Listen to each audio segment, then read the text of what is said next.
Hello, welcome to Manny Biel. This is my deconstruction of part 8.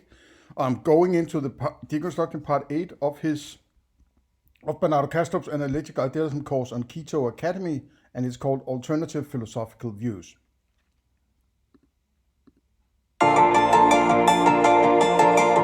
what are the alternatives, right? I think we can take it as a fact that materialism doesn't work.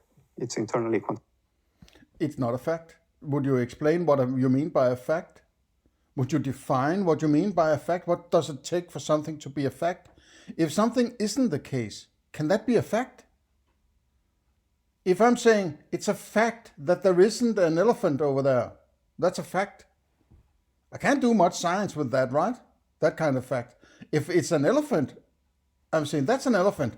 I might have a fact I can use for something, but if I go to start my science with there's no elephant, there's no layered cake, there's no beaver, and so on, what can I do with that, right?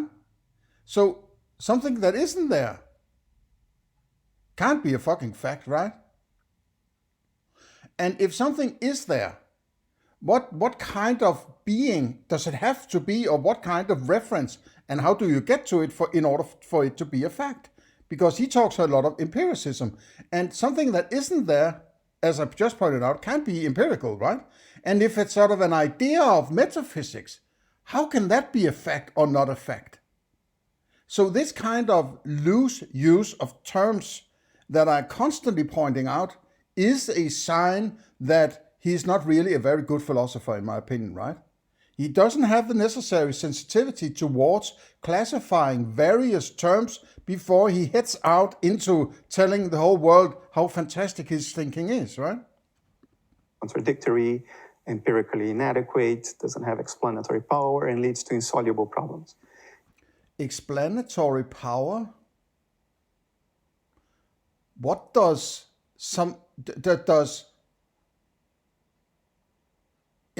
metaphysics explain something?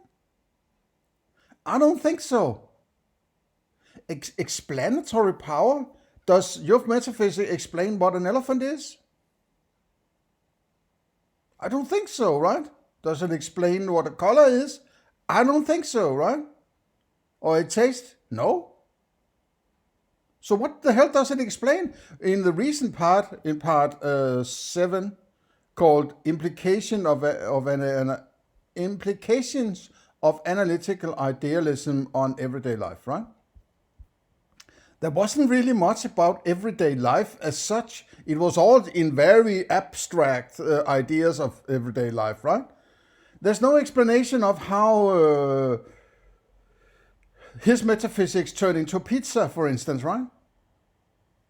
No explanatory power there, in my opinion, right? So, and I'm more concerned about pizzas, not to, bang on pizzas or, necessarily, be extremely positive about pizzas as such, as that's a sort of a magic kind of food or something like that. But something that everybody knows, right? Possibly, I would suppose, right? How does it explain pizza? It doesn't, right? And it also has to have some human intervention in order to become a pizza, right? So, explanatory power? I don't think so. And I'm not saying that my metaphysics is some kind of explanatory power. I don't think that metaphysics is explaining something. It's not that's not what you're doing. I don't think you can explain anything, right? And it's something I might go into in a video. I have an idea to explain this or present an understanding of what we actually mean by explaining, rather than just what we call explanations are merely just a more complete and full picture of the story we're when in back in the day when people saw a mountain shooting out lava, right? Fire and brimstone, right? And people say, where the hell did that come from, right? Nobody has seen this before, and whatever, right? The gods must be angry. That was the explanation, right? But they don't know about, tectonic shifts, and the inner of the core might be, liquid, or what's it called, right? And sometimes when these plates move around, and that's a more comprehensive story that doesn't entail other than what is experiential that's in that story, right? It's a more complete story. But that complete story, it doesn't mean that we are explaining the volcano. We're just creating a more complete story that accounts for these kinds of events, right? It's not an explanation of the volcano. It's just a more complete story, right? Okay. So maybe I don't need to make that video anyway. But and we've been talking a lot about analytic idealism as the option. Are there other options? I can mention three. I'll speak briefly about two of them and more extensively about the third. The first one is dualism, which is how the religions of the book have interpreted the world for a couple of thousand years now, which is the idea that there is the material body and there is the soul, which is a different kind of stuff, and the two interact somehow. That leads to more problems than it solves. One of the most acknowledged problems. Again, more problems than it solves. I think that this might actually be an interesting slip of his, right? You have to read between the lines, right? I'm not telling you what to do, but I am reading between the lines. The terms being used, and it indicates a fundamental way of reasoning and approaching and understanding things, right? When he says that it has to solve something, metaphysics doesn't solve anything, in my opinion. It's not a theory where you create a complete story about why there are more volcanoes, for instance, right? So now I have solved why there are volcanoes. No, you're just closer to the full picture of where a volcano is a part of that story, right? You're not explaining any of these parts in that story. You're just saying when this happened, sort of the idea of causality and so on, right? So metaphysics is not something that solves anything, right? But if he is talking about his metaphysics can't violate its own idea, right? You can't violate. If you're saying that you're solipsist, well, then why are you talking to me? Sort of. Then you can't be a solipsist, right? Because it seems like you are, trying to communicate with your experiences, and they don't have a existence of their own according to your own. So it's sort of self-refuting, right? So actions and behavior of that contradicts your own philosophy is a sign that it's a bad philosophy, right? I would go along with that, of course. But you're not trying to solve anything with a metaphysics. Metaphysics is the ground floor for starting to solve shit, right? If solve is even a part of solving what okay, my car has run out of gas. How do I solve that? I put some gas in it, right? How do I get some gas? Okay, I'm solving a problem, right? But that's not what he's talking about. He's not talking about the everyday experience. He's talking about something that is beyond his experience, right? Or at least some kind of dichotomy between your experience and something that is beyond your experience. And I can't help think of this as a dualist approach, right? When he does it, when he says it, it's like, okay, but it's also mind out there. So he has. This is the only tool he has. He's forcing himself to say, if I have to go and say anything about what is beyond my mind, right, the only thing I can say is then that is also mind. Then he can avoid dualism, right? And I think that's basically why he says it. He needs to go and tell somebody, or tell himself first of all, right? And then somebody else about what it is. But it can't be dual, or even more than dualist, right? Threealist or fouralist.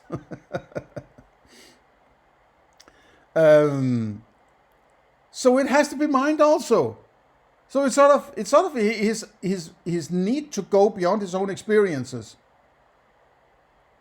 narrows it down to it can only be mind then.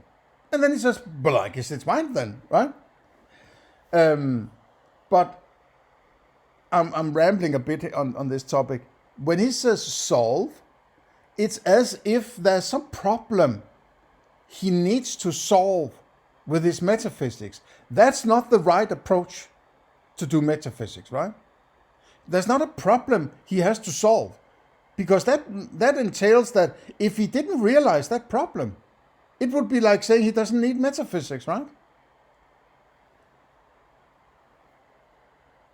It's like saying, yeah, I needed an attic, so therefore I had to build the foundation of my house. No, you had the foundation of the house before you got the idea of the attic. You could maybe, bad analogy, but there is some foundations that has to be in place before you can even start to think about solving problems. Because this foundation, which I call metaphysics, is your limitations on what you can claim. And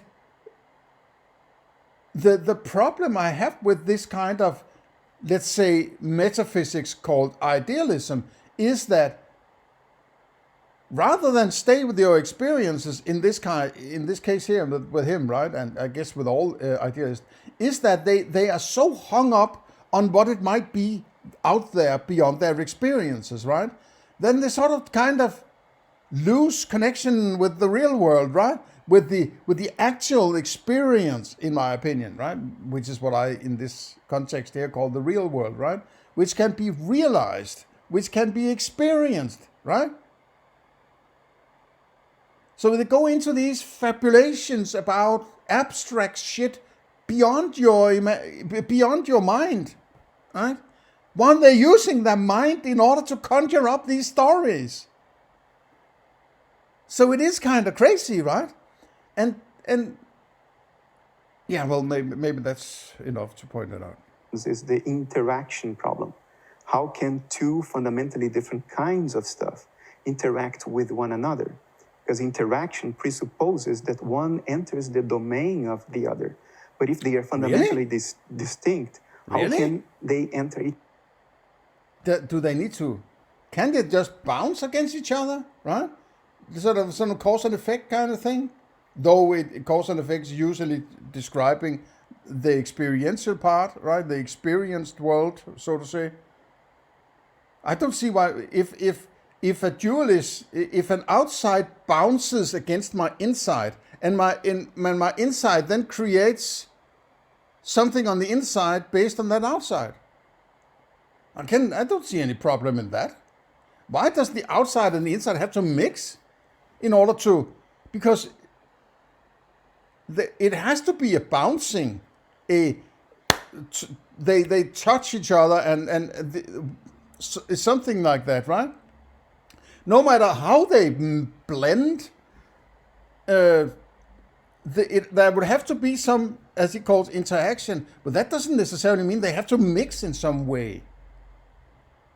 Like water and wine, or, right? You could have water and wine together in a bottle, but they won't mix.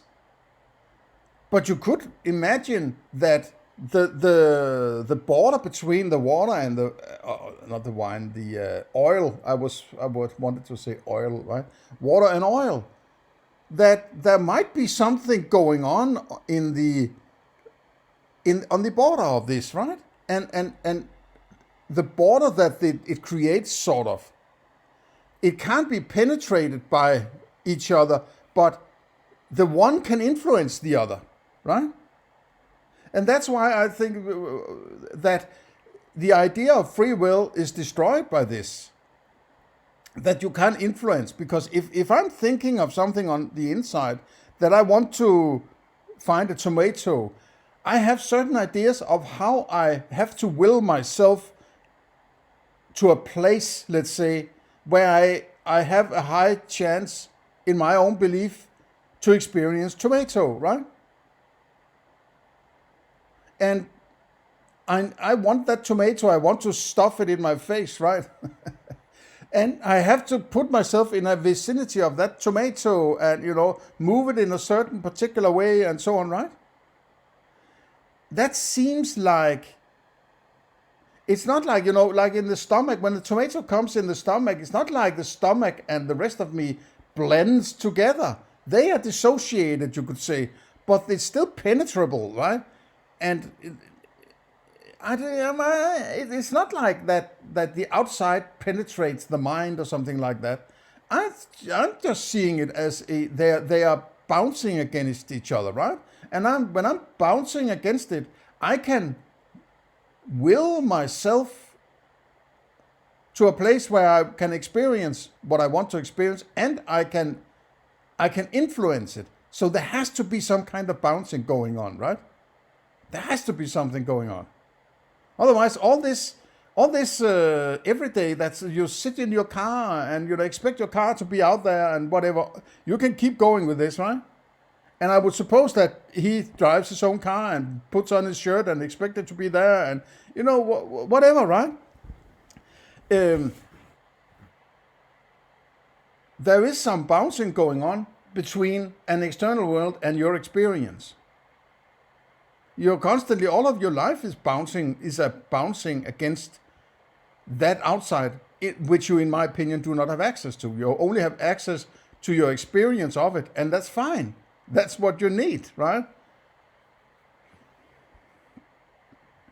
Each other's domain. If they do, then they are not fundamentally distinct, and we are back to the original problem. I will leave dualism at that. It's not a much discussed alternative in philosophy today. Oh, so therefore, because nobody's discussing it, right? When you started on idealism, there weren't that many discussing idealism, at least not as many as there is now, right?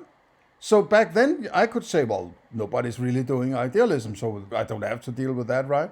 Well, an argument is an argument, no matter how many people follow it, right?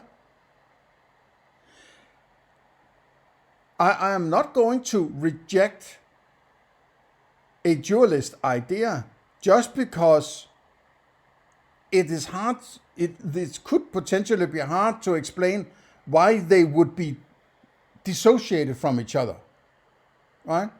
Because dissociation apparently isn't that difficult, right? He's saying that his mind is dissociated from some bigger mind, right? And on the inside of his dissociation, shit is going on. There are colors and sounds and so on, right? How does that appear out of something that is of the same kind rather than something that is of a different kind, right?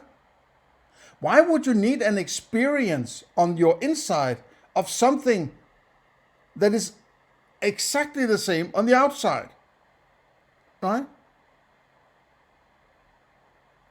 I find it much more plausible that my inside is different from the rest of that outside, right?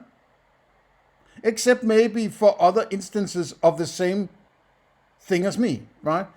Other minds out there, right? Though I can't get to them, I can work from the idea that there might be other minds out there, right? When I see myself in the mirror, I look and I open and close my eyes and I get a signal or no signal, whatever you want to call it, right? And I can, when I look at myself, look in the mirror and experience what I call myself, right? Or my body, you could say, right? Then when I move, my mind seems to move with it, right? So there's good thinking in saying that my mind is somewhere inside my body, right? It's still a representation within my mind I'm talking about, right? But then I see something else that has a similar ability as I have. Then it's very reasonable to me at least, to say that thing may also have a mind, right?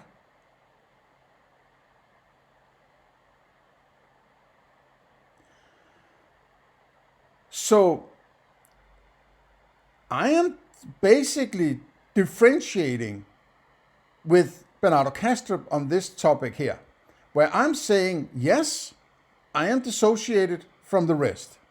And in that rest outside my experience that I can't get to, I am saying, I think there are also minds out there. This is purely axiomatically, right? He's saying that, I'm saying that there is an outside I can't get to. That's sort of halfway dualism, you could say. I'm not claiming that it's something that is different. I'm just saying I can't get to it. So you could say I'm closer to dualism than I am to idealism, right? And within that outside, there are similar kinds of minds that, as I have, right? That has the same kind of first-person experience that I have, right? I'm stating it axiomatically because I can't get to that mind, right? This is known as the problem of other minds, right? So it's a way of approaching your experience and how you use it in a metaphysical manner, where you don't say more than you can say, right? For some reason, he wants to go out and tell you about what that outside is.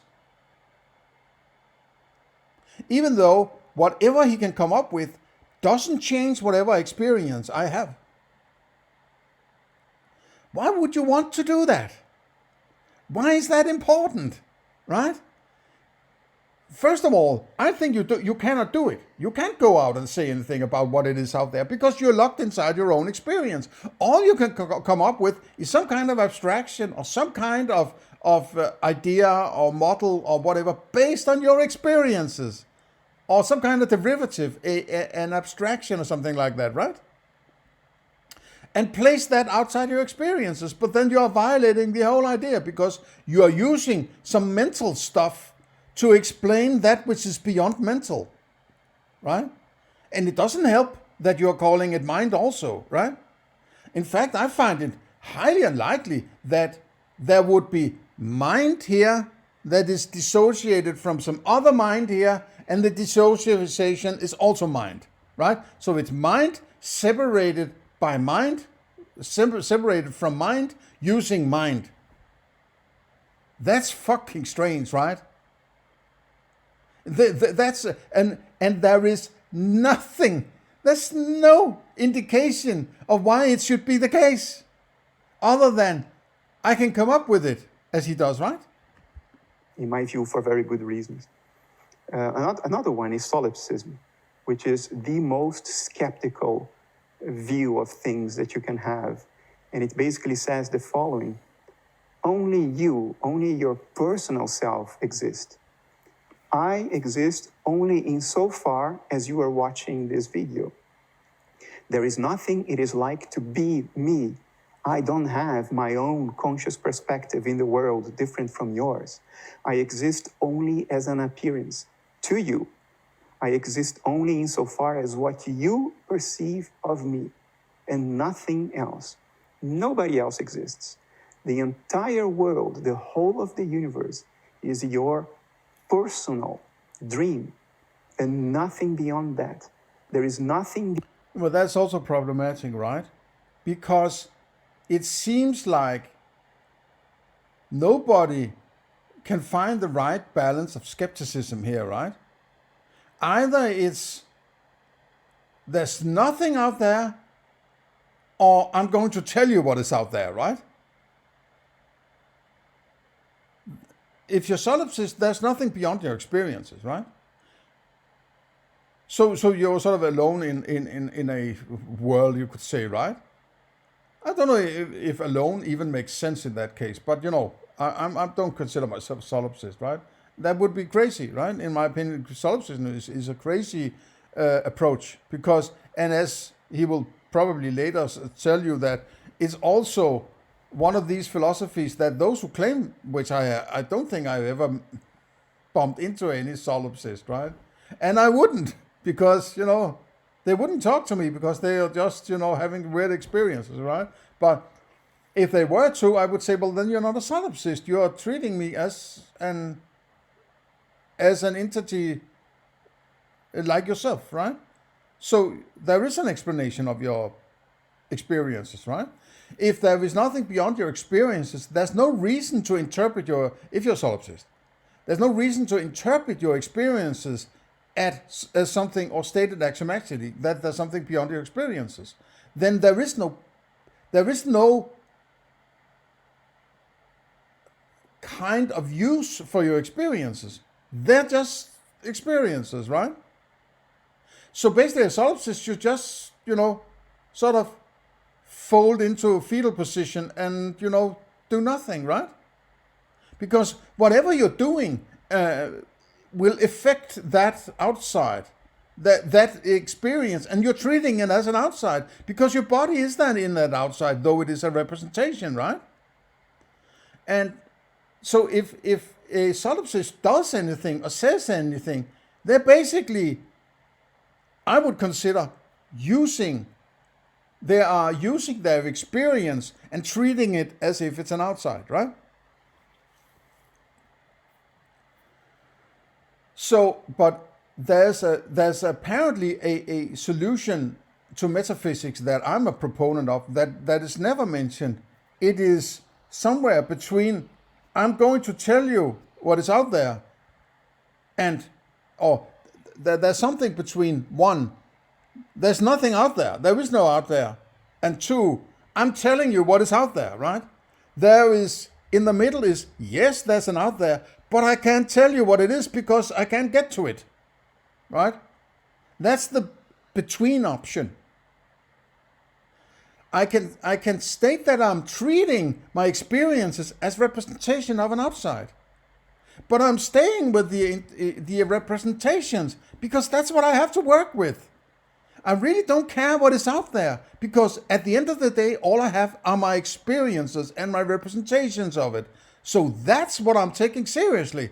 I don't care what it is, because whatever can come up with about that potential outside will be pure imagination. And at the end of the day, it won't change any of those experiences. And if I can convince myself that my harebrained ideas of what goes on beyond my experiences, I think that can influence my experiences, I'm fucking going crazy, right? That is crazyville. That you can think your way to have a different understanding of your experiences, because your thinking itself was there because of experiences. Beyond what you experience. There is no existence, no universe, no other people beyond what you experience of them. That's solipsism. Bertrand Russell once said that solipsism is contradicted even by the people who mean to believe it. In other words, it's impossible to believe, because whoever believes in solipsism will not be engaging in a debate about it, because his belief is that the people he will be debating are the figments of his own imagination. So there is no one to debate with. I agree with Russell. Nobody believes truly in solipsism. Even the people who claim they do, they act as if they didn't. Imagine a conference of solipsists. How internally contradictory that would be. I also think, although it's the most skeptical worldview, it is not the most reasonable. Early on in life, we have some experiences that only make sense to us later in life. So we couldn't have self-generated those experiences before we knew why they arise and what they mean. For instance, when I was a young kid, I had a much older cousin, a girl, who was madly in love with her boyfriend. And she acted in very strange ways from my kid's perspective. She became silly after she fell in love. I couldn't understand her behavior. How could I have generated that behavior out of my imagination before I understood the underlying mechanisms of that behavior? You could have said, well, we just projected it. Well, but if I projected it, I projected something that I only understood later when I fell in love myself. And then I realized, oh, now I understand why she was behaving that way. How could I have generated her behavior out of my own imagination before I understood it? No, the most reasonable explanation for the facts is that my cousin, too, had a conscious inner life of her own. And she had experienced this thing called love before I came across it, before I knew what it was. So I think we can discard solipsism on the basis that nobody truly believes it and that it's not the most reasonable account of the facts. It's sort of pretty simple, actually. If you hear somebody saying to you that they're solipsist, they can't be solipsist, right? Because they are very likely attempting to communicate with something that they don't believe is an outside existence of themselves, right? So that contradicts their own philosophy, in my opinion, their metaphysics. But if they were to be solipsist, you wouldn't be able to communicate with them, right? Because they will be curled up in a fetal position somewhere, just waiting to, expire, right? So it doesn't really matter with solipsists, because either they're not really solipsists, or you can communicate with them, right? And if you are outside their solipsism, and there's something about them that seems solipsist, well, you experiencing that outside is also refuting the solipsism. So it gets into this side of it's it's almost like you can't. The argument seems to almost fold in on themselves somehow, right? So no, you can have philosophy. You can be solipsist, but if you're experiencing somebody else claiming to be solipsist, there is a problem, right? And now the third of the facts. Panpsychism and why it is false. It's not something that can be false or true. It's not a proposition, right? I don't understand why they can be so wrong. They can be so what's it called? Grammatics? What is semantic? What's it? You use the wrong term in the wrong place, right? You can say panpsychism doesn't account for this, that, and the other, but you can't say it's false, because that's a reference to a proposition, and panpsychism is a metaphysics. It's not a proposition, right? A proposition would be something like, that's an elephant, right? That is an elephant over there. True, false, right? Done. That's a proposition. That is what can be true and false. You can't say, look, there's a panpsychism over there. True or false, right? So the idea of false and true, right, is something that has nothing to do in metaphysics. It illuminates. Now, I don't know if this text is something that Bernardo Kastrup has wanted to be placed there, or the Quito Academy in their brilliance have put that text there. I can't, but he apparently hasn't corrected it, right? So I guess he's on board with it.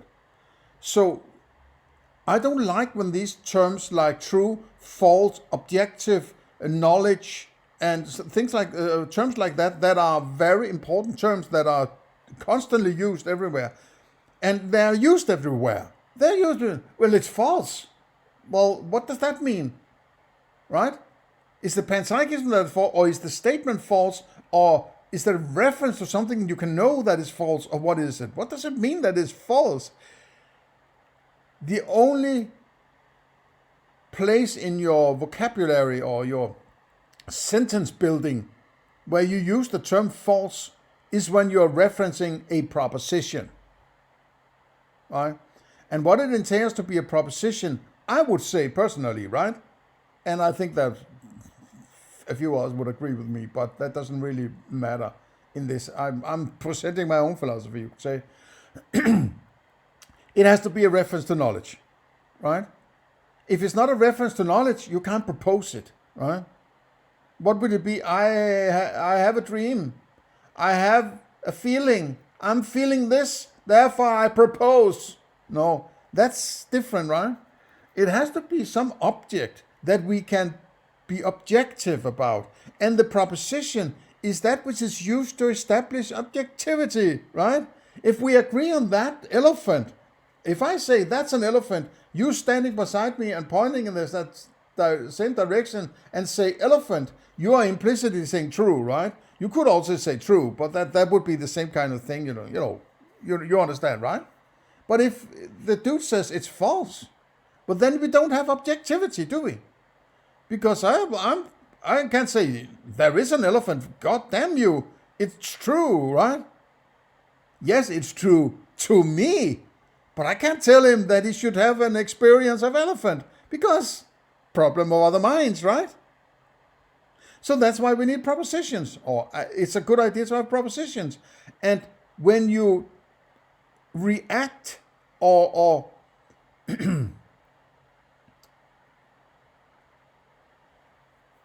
you answer maybe a proposition, the answer is either true or false, right? You could also, if I say that's an elephant and you say that's an elephant, then we are saying true without saying true, the word true. But you know what I mean, right? If I say to you that's an elephant and I say true or false, then you would say true or false, right?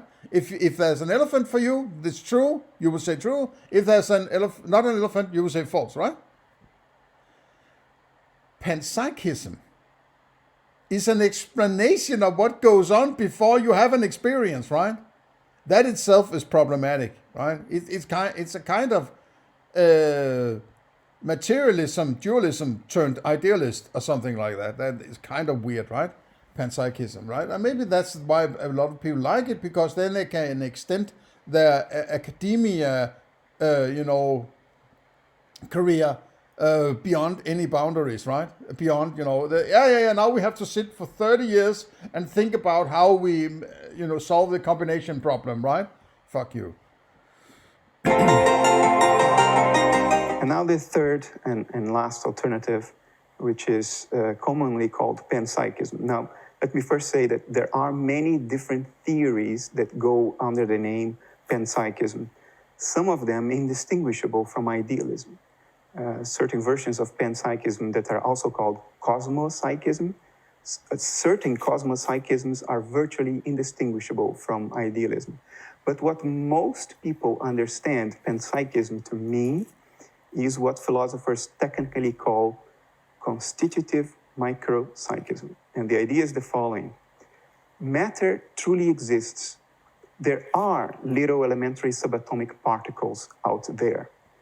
But in addition to their quantitative properties, such as mass, charge, momentum, spin, and so forth, they also have qualitative properties. In other words, there is something it is like to be an electron. An electron has a pixel of consciousness, has a seed of consciousness. To be an electron means that you experience something. Even if incredibly simple, it does have a qualitative dimension to its existence. That is what most people understand by panpsychism. Matter exists, but it is fundamentally conscious. Therefore, you don't need to explain how consciousness is created out of matter. Matter is already conscious from the get-go, fundamentally. Now, mass is an intrinsic property of matter. So is charge, so is momentum, and so is experience under panpsychism. Electrons are conscious. You could summarize it that way. And our conscious inner life somehow arises from the combination, the coming together of the tiny little subjectivities of the gazillions of subatomic particles that constitute our nervous system. That's the theory. Now, There are a number of reasons why this is untenable, a couple of them categorical and definitive. Let's start from the more arguable ones. There is a problem to panpsychism that in the literature is called the subject combination problem. And that has to do with the fact that nobody seems able to articulate explicitly and coherently how is it that different subatomic particles with separate subjectivities can come together and their subjectivities can combine to form a higher level subjectivity. This combination of subjectivities is not explicitly articulated. And there are arguments in the literature that not only is it not articulated, it can never be articulated because it is a fundamentally incoherent idea. It will never work theoretically. I happen to agree with those comments. I happen to agree that the combination problem is insoluble and panpsychism is therefore untenable. But there are yet better reasons. Before I get to the best of all, another thing to take into account is the following. One of the motivations for panpsychism is this. Why is it necessary if there's one problem, right? If your tire has one hole in it, right? You have to change the tire, right? It doesn't matter if you find another hole and another hole and another hole. It makes it worse, you could say, but not much worse in a practical sense, right? Because it's a tire that has to be changed or repaired at least, right? No matter how many holes there are in it, but it's the first hole that is the one that says this tire has to be changed. And it's the first problem that is insoluble in a metaphysic that says this metaphysic has to be changed. It doesn't make it more necessary to be changed just because you can come up with other problems in it, right? It may sound like it, but in my opinion, it's not necessary. And what I also have an idea of is that it's this compounding problems, right? That is, if there's not one problem that can refute a metaphysics or some philosophy, right? That you have to bring in other problems that might look like that first or maybe even second problem that you're referring to isn't enough to establish that it is incorrect. If you can just find one thing, then use that one thing and then forget the rest, right? It's not a business of throwing problems at you, because there might be overlappings also, right? You might think there are 5 different problems, but they may stem from the same problem. And that's the one you have to point out, in my opinion, right? And what I point out in his philosophy, in his metaphysics, Bernardo Kastrup, is that he expresses no argument for how he gets to say that there is an outside. He takes it for granted, even after a situation where he refuted that outside, saying you only have some experiences, right? Then he calls it a dashboard. Well, that doesn't mean that's just a name he attaches to it, right? And then he goes on and say, aha, because I called it dashboard, therefore there must be something outside the dashboard, because you know that dashboard means something that represents something else, right? That's a pure excuse of an argument, right? This notion that our own nervous system, is a compound entity. It's an entity formed out of parts. So our brain is constituted of neurons. And we like to regard the individual neurons as the parts of the brain. The brain is the coming together of these parts, the coming together of these neurons. And if our consciousness is correlated with the brain, then our consciousness itself should be the coming together of parts of smaller subjectivities. There is a fundamental error in this line of thinking, and it happens in the very beginning, which is the notion that we are made of parts. A car is made of parts. Why? Because the structure and function of the car are defined from the outside in. Engineers design the car, the parts are brought together and welded together in the manufacturing line.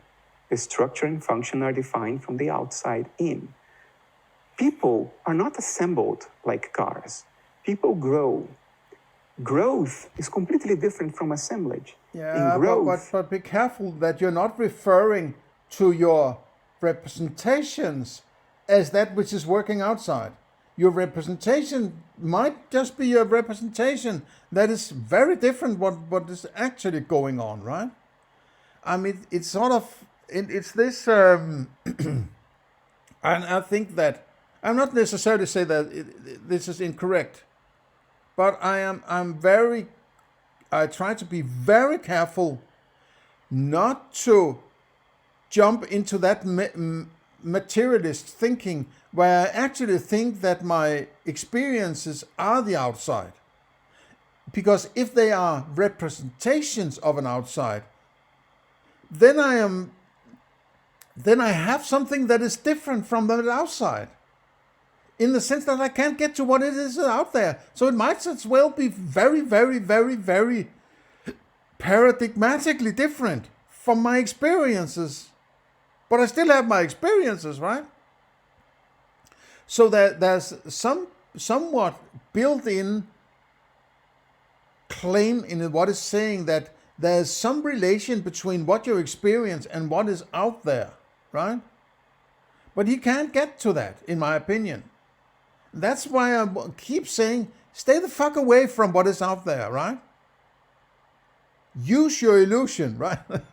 Use your experience and categorize that in the most strict, simple, and coherent manner you can possibly do.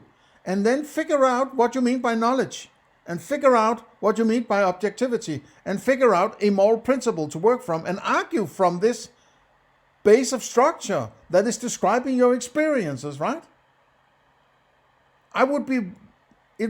It's sort of, they always get lost in this outside world that they can never get to, right?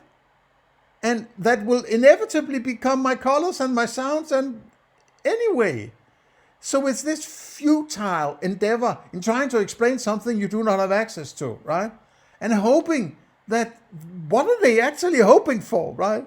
It's this, I would still have to use my experiences, right?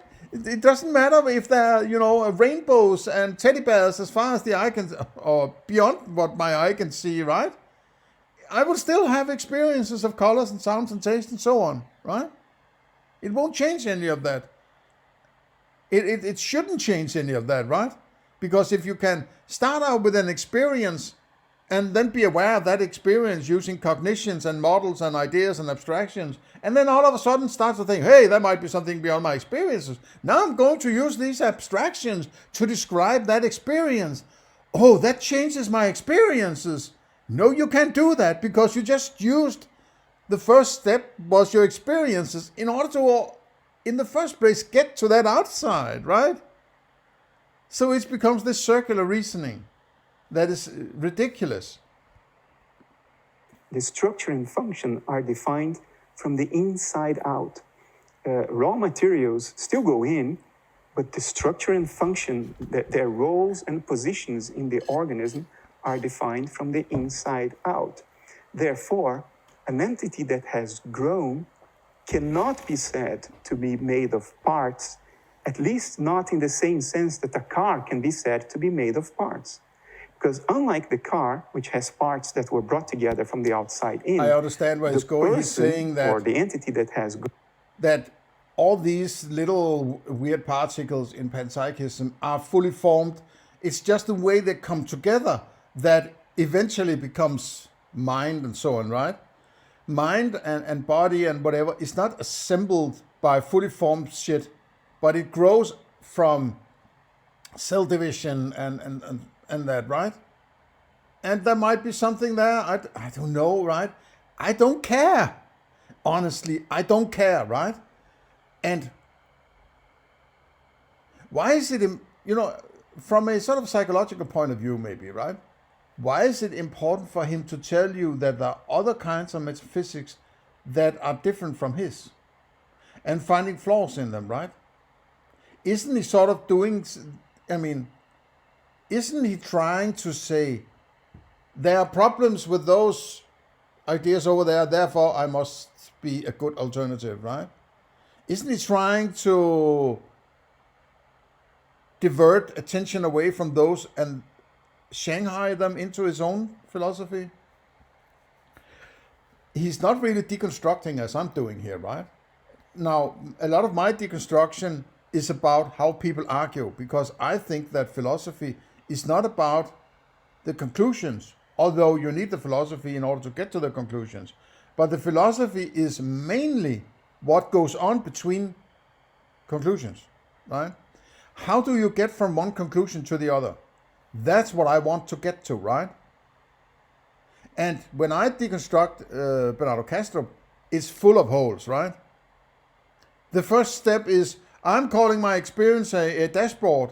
Okay, I called it a dashboard, therefore there must be an outside. That line of reasoning is fucking stupid, right? And if he says, well, it's given, why? You just refuted materialism, right? The wrong thing was you got to an outside because you have experiences, and that outside is the actual experience.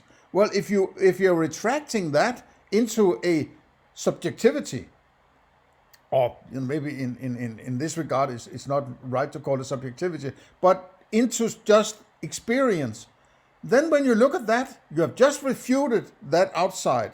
You had to retract into experience only, right? Then when you analyze and look at that experience, is there anything about that experience that necessitates that there must be something beyond that experience? Well, I would state, there isn't. Because you're just carrying over that habitual thinking of an outside from materialism. When you start out rejecting this paradox of the outside being a direct experience, the same, right? When you experience a cow, that experience is out there, right? That's what materialists say. When you reject that, because it is paradoxical, it doesn't function, right? Then you're retracting into subjective experience. Then he says, but I can't be a solipsist, right? I don't want to be a solipsist. So I have to say there is an outside. Fine. But he pretends, he argues for it by saying, now I'm calling it a dashboard. He can't just start to call things shit and then derive something out of those words, right? He has to argue from the experience itself and saying, because of this experience, this follows. I have never seen him do that, and I don't think he can. He has to do this weird kind of sophistry instead, right? Grown has no parts that have been brought together from the outside in. They have grown from the inside out. There is a very important sense. Or, as I mentioned, he might be he's rejecting the outside as being the direct experience, but he's carrying over the idea of the outside directly from the materialist point of view. So he's still a sort of a half-assed materialist who just realizes that that outside he can't get to directly, or he can't claim it's the same as his experiences, because that must be on the inside then, right? But what he doesn't apparently realize is when he rejects that direct, one-to-one experience being the outside, he is actually rejecting an outside in that move, right? Because there's nothing about the experiences then that says there must be an outside, right? And there weren't in the first place, in my opinion, when you're dealing with materialism. It's just habitual thinking. But he's then not realizing that that outside idea is habitual thinking, right? That's bad thinking on his part, right? He has to reject the outside in the reduction of this, right? And in order to establish that outside, he needs to argue for it then. He can't just say, yeah, the outside is still there, but I only have my experiences inside, right? How does he get to do that? It's a remnant of materialist thinking, right? So it's problematic, very problematic. In which neurons are not parts of the organism. Neurons are the reflection of a self-similar inner complexification of the organism. An organism... Oh, when we go into these kinds of definitions, I'm like... Neurons are not parts of the organism. Neurons are the reflection of a meddling love with her boyfriend. Oh, damn. To agree, assembled like cars. People grow. Action of a self-similar inner neurons. Neurons are not parts of the organism. Neurons are the reflection of a self-similar inner complexification of the organism. I'm sorry, I'm screwing around here. Parts of the organism. Neurons... I have to write this down because it's so complex, right? Hang on, mate. And mateys. Mateys and gentlemen.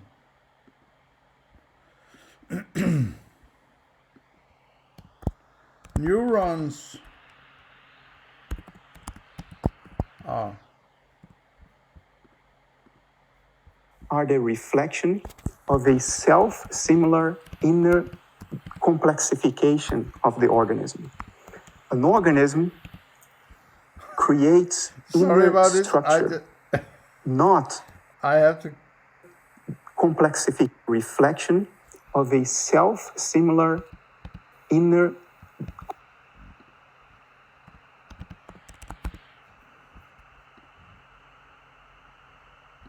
complexification of the organism.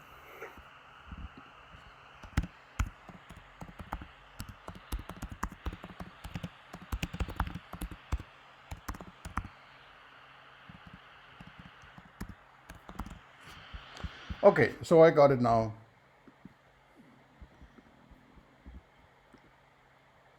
So a neuron, which is in itself an abstraction, right? You can't experience a neuron. It's an idea, it's a model, right?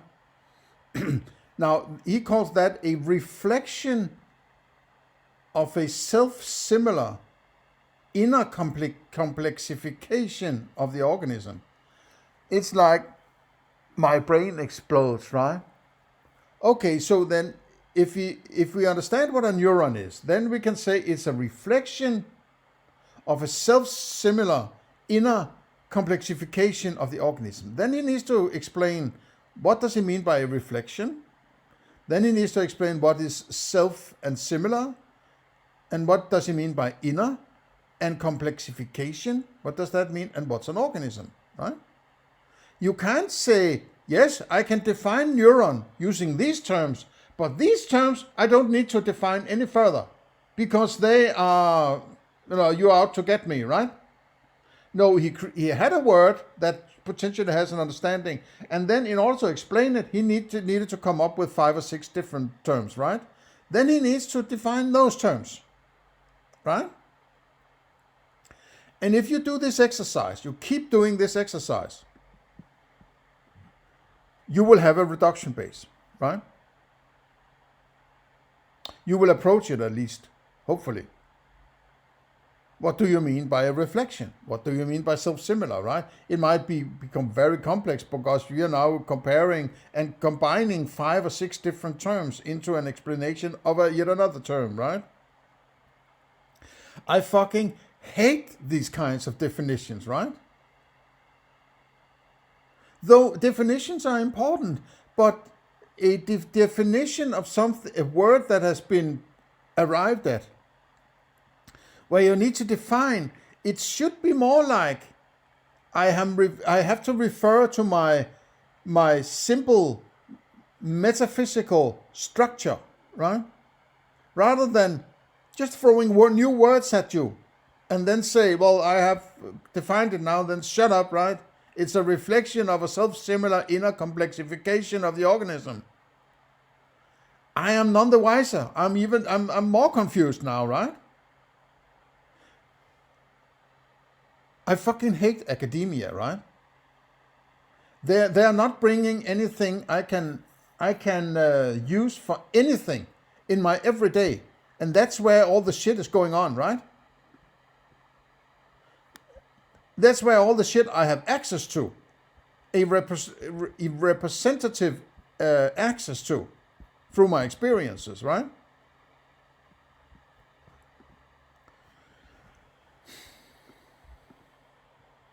An organism creates inner structure, not the coming together of parts.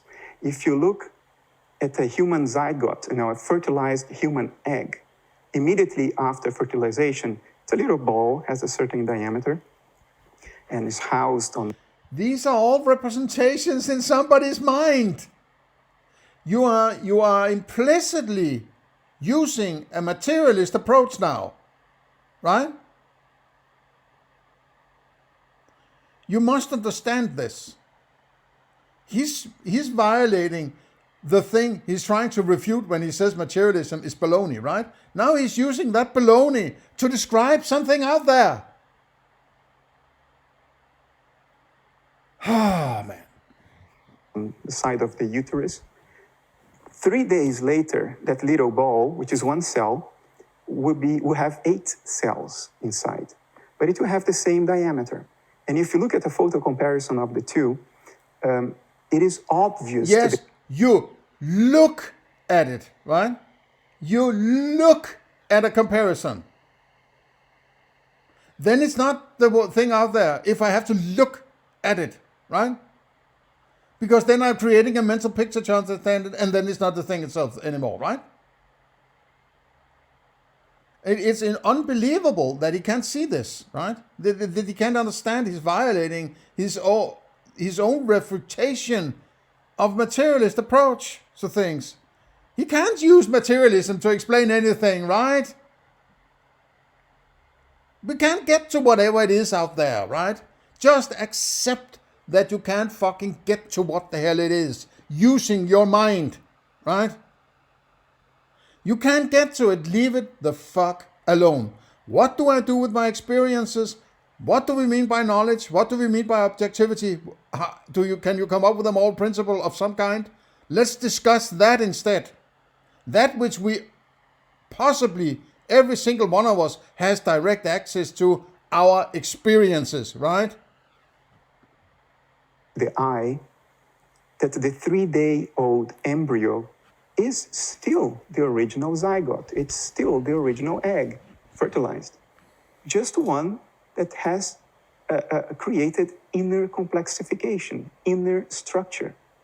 The 8 cells are not parts of the embryo. They are the inner structure of the embryo created through self-similarity. In other words, cell division, mitosis. You could even say that that's a fractal inner structure because it's self-similar. Each part looks like the original zygote. Each part looks like a cell. And they are not parts. They are just the inner structure of the original zygote. You could say that a fully grown human being is still the original zygote. It's still the egg immediately after fertilization. It's the same entity, just with more inner structure, more inner differentiation, more inner complexification. A human being is not made of parts for exactly that the same reason that the zygote's not made of parts. If you consider cells to be the parts, a zygote is a single cell. A human being is still the zygote. And the multiple cells are just the inner differentiation of the original entity. We are the exact same original entity. We were not assembled by bringing parts together. It is the same as trying to take a lot of photographs of the moon and then trying to do some geology, in my opinion, right? That's the fallacy he's basically appealing to here, right? At least to some extent, from what I can hear. And that's why I say he's violating his own classification as materialism as baloney. Yes, I agree materialism is baloney. But then you can't use that baloney to explain your philosophy, right? He is trying to say, yes, if I photograph the moon this way, I can do geology on those photographs and explain the moon, right? No, you can't. It doesn't matter how the hell you photograph the moon. You can't do geology on those photographs, right? It's fucking impossible. No matter how you interpret those photographs as this, that, or the other, they are just photographs. They are not the moon, right? You can't do geology on the moon, right? Because it's not available to you, right? And don't give me any bullshit about people have gone to the moon in some 50 years ago or something like that. I don't believe that shit, right? It's a fucking story, right? In my opinion. But that doesn't even matter, because if he claims something inside about the moon, he has to fucking be doing the geology on the moon, right? In this metaphor I'm saying here, right? So it's a screwed up philosophy, right? And there's a lot of things going around where he talks about somebody else's philosophy that is dysfunctional, and I might very well agree on that, right? And that sort of raises the bar of his philosophy being correct. That's sort of his approach. That's why he's very concerned about panpsychism, because that's the latest, greatest, half-ass materialist thing going on, right? He doesn't care about dualism. He doesn't really care about solipsism, right? For more or less the same reason, I don't care about solipsism either. But I would like to fucking bring that dualism back into the discussion, right? Just in a slightly different manner, right? Because when you really listen to what he's saying, he is actually a dualist, right? I would say he's a dualist. He's not an idealist. He just says that it's split up in two groups, two areas, right? Separated by a dissociation. Isn't that the same as dualism? Dualism does, maybe traditionally it's of two different kinds. But saying it is of the same kind is also a kind of dualism, right? Because there are two different areas. There's the inside and the outside. That's a duality, right? Even if he claims it's made of the same shit. And that differentiation is also made of the same shit, as I pointed out. So it's mind separating mind from that mind using mind.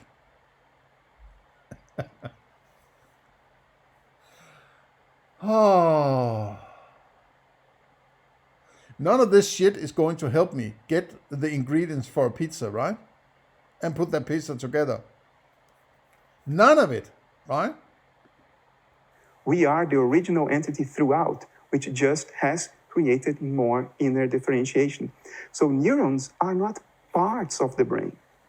Neurons are what the inner structure of this whole entity we call a human being looks like. They are the discernible groups of pixels of the image that the body is. The only part of the human being is the whole thing. And what we consider to be parts are merely nominally so. They're arbitrary parts. They are groupings of pixels of the image that for convenience we group together and we give them names. Neurons. Neurons are not parts. To think of neurons as parts is to think of a human being as a car manufactured in an assembly line. That's a fundamental misunderstanding of the difference, the obvious, glaring difference between assemblage and growth. So that motivation for panpsychism is invalid. But now let's go to the definitive argument, the argument that just ends the story. Panpsychists assume that the fundamental building blocks of nature, in other words, elementary subatomic particles, they have discrete spatial boundaries. They are little things They are marbles, like glass little marbles, just very, very, very tiny. But they have their own well-defined spatial boundaries, at least since the late 40s.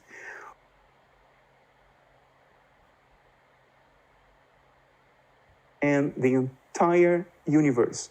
They are not localized here.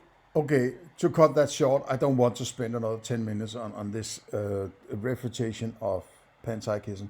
He's talking about that, yes, the old Copenhagen model of Niels Bohr, who said that there's a little ball in the middle and then there are little electrons, balls moving around. That's not close enough. That's not a good enough model for what is going on. It's more like, splattered out fields of various things going on out there because they're overlapping and, things happening here all over the place. And even if you have a vacuum, the particle pops into existence in a vacuum and so on, right? It's not like you can sort of move these balls around. They pop in and out of existence or out of nowhere, sort of this thing, right?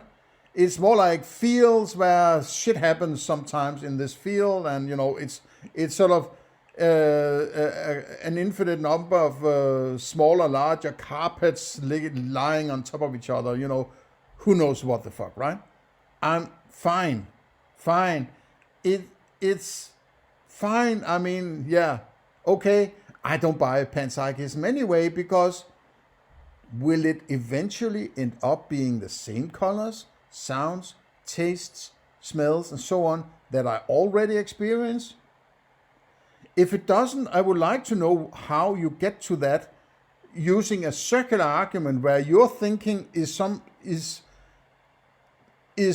has appeared because of experiences. And then you go around that experience, start to fabulate about what goes on before the experience, that then becomes different experiences because of your thinking in this circular manner, right? I don't buy that. So whatever I experience anyway. So it doesn't matter what the fuck is going on. If there is an outside beyond my experience, it doesn't matter to me what it is, because I will end up having to use my experiences anyway, right? So it doesn't explain anything. It's rather the old scientific approach, coming up with a theory that is hard to shoot down, right? Coming up with a theory that is hard to shoot down about that which I do not have access to.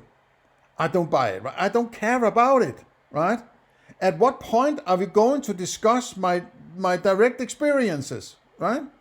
If you're not going there anyway, you're fabulating about what is beyond your experiences, and when it becomes experiences, you stop philosophizing. And talking about the big mind who will suck you dry from your subjective experience or objective dissociated experiences. You're there for the mind to understand itself so it can suck you dry and euthanize you in 80 years or whatever, right? I don't fucking care, man. It's like these kinds of philosophers are fabulating about everything but what I find important, right? And what I can actually check using my experiences, right? That we could actually potentially agree on, which is our experiences and cognitions that we could propose and agree upon, right? That's sort of, no, who gives a fuck about that? Let me go into 7 dimensions of particles and fields and that goes on before it becomes your experience. I don't give a crap, right? Here and there. But ripples in it are. But again, ripples are not things. There's nothing to the ripple but the field. So if the panpsychist wants to attribute consciousness as a fundamental property of an element of nature, a thing, then it has to be the field. Because there are no particles. And if it is the field, then the same fields, the same quantum fields, span my mind and your mind, my brain and your brain, and everybody else's brains. Therefore, panpsychism cannot account for the fact that I can't read your thoughts and you can't read mine. panpsychists have a very outdated, 100-year outdated understanding of what subatomic particles are, of what physicists mean when they talk of subatomic. They are representations, they are ideas, abstraction in somebody's mind. You are talking about your mental models as something that exists beyond yourself. You are violating the materialist is baloney statement now, right? Why don't you understand that? It's like, yeah, I only have the dashboard, but now I'm pretending that the abstraction I got from the dashboard is actually out there. Those fields are also in your imagination. They are not out there. I think we will leave it here. I think I got the point across about he is completely incoherent and self-contradictory, and basing his leaps of imagination or claiming they are some kind of philosophy and so on, right? It is completely screwed, this philosophy, in my opinion.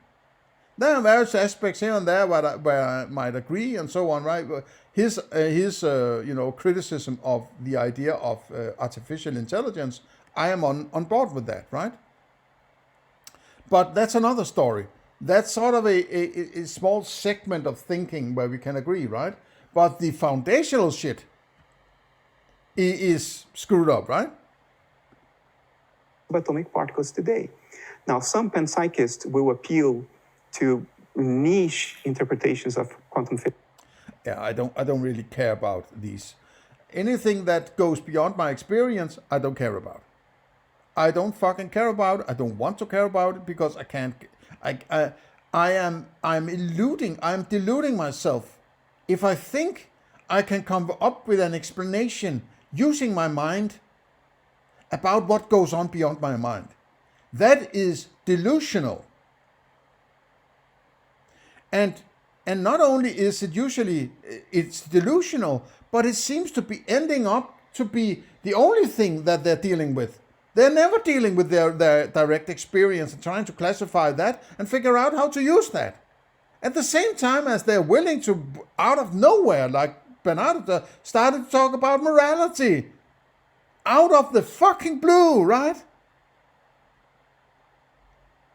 And maybe I see guys like Bernardo Kastrup and other, that you see online and being outspoken, let's say, right?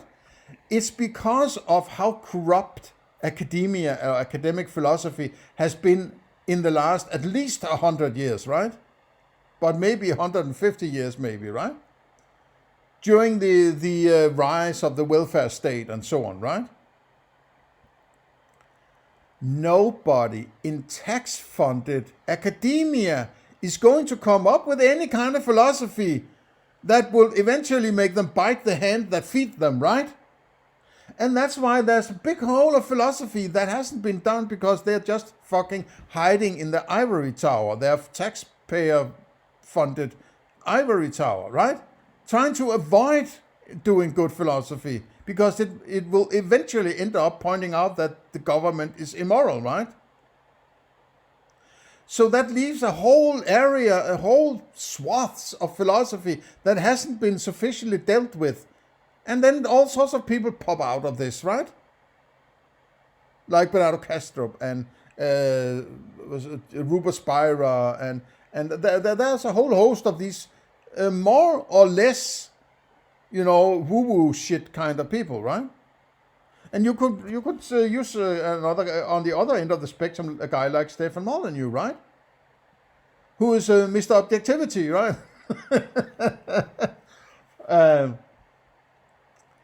He's equally crazy, right? Just in a different way. So these are some.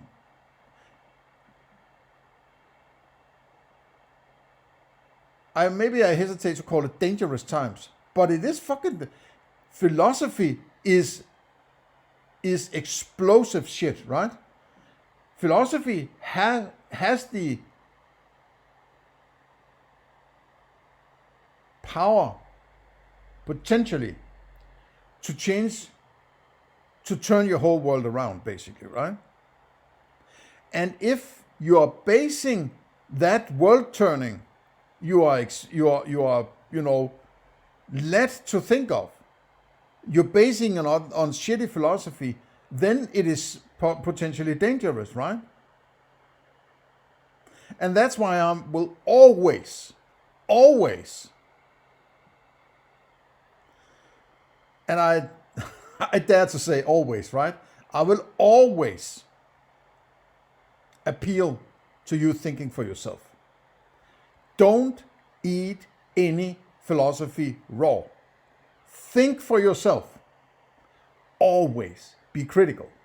Always be skeptical. Always be doubtful. Scrutinize it. Deconstruct it. Find flaws in it, right? Keep going. Don't buy it out of the blue just because you want to, or it sounds nice, or it fits with your agenda, or your confirmation bias.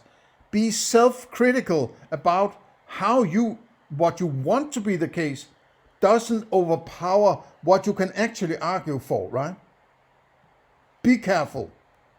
Do good philosophy. See you in the next one.